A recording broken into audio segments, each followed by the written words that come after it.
అందరికీ నమస్కారం సార్. నేను సెంట్రల్ గవర్నమెంట్కి, తెలంగాణకి, ఆంధ్ర పెద్దలందరికీ చెప్తున్నది ఏమనగా అంటే, మొన్న వచ్చిన సెలవుల్లో అరుణాచలం ప్రదర్శించడానికి కుటుంబానితో ప్రయాణం చేశాను సార్. అరుణాచలం వరకు దేవుని చూడాల్సిన అవసరం అనిపించలేదు నాకైతే. ట్రైన్లోనే దేవుడు కనిపించేస్తాడు అందరికీ.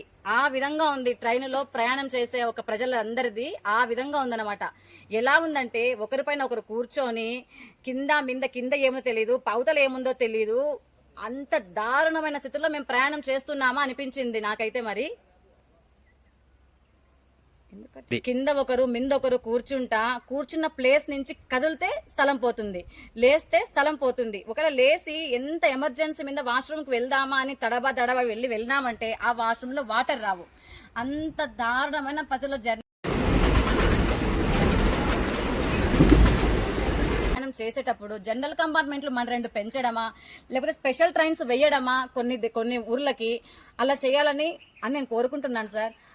ఏసీలు స్లీపర్లు మాత్రము చాలా ఉంటున్నాయి. ఒక్క రైలుకు సుమారు అవే ఉంటున్నాయి. ఈ జనరల్ కంపార్ట్మెంట్లు మాత్రము ముందర ఒకటేస్తారు, వెనకాల ఒకటేస్తారు. అందరూ ఏసీలో ఉండే వాళ్ళే, ప్రయాణం చేసే వాళ్ళే వస్తారా సార్ చెప్పండి? మలాంటి వాళ్ళు ఉంటారు, ఎంతో మంది పేద ప్రజలు ఉంటారు. అప్పుడప్పుడు డెసిషన్ తీసుకొని ఎక్కే వాళ్ళు కూడా ఉంటారు. వాళ్ళు రిజర్వేషన్ చేసుకోలేరు కదా. అలాంటి వాళ్ళ కోసం కూడా మీరు ఇలా చేయకపోతే ఎలా సార్ చెప్పండి? మీరు ప్రతిరోజు ఏమని అడగడం లేదు. మేము కూడాను ఏదో సెలవుల టైంలో అయినా కనీసము జనరల్ కంపార్ట్మెంట్ పెంచడమో, లేదా ఇంకొక ట్రైన్ ఎక్స్ట్రా వేయడమో అలాంటివి చేసినట్టయితే గనా మాకెంతో మేలు చేసిన వాళ్ళు అవుతారు సార్. దయచేసి దీని మీద దృష్టి పెట్టి దీనికి ఒక అమల్లోకి తేవాలని మనస్ఫూర్తిగా కోరుకుంటున్నాను సార్. నేనైతేను సార్, మన డిప్యూటీ సీఎం పవన్ కళ్యాణ్ గారు, మీరు దీన్ని ఒక్క క్షణం ఆలోచించి దీన్ని ఏ విధంగా అయినా కూడా మీరు అమలు పరచాలని కోరుకుంటున్నాను సార్.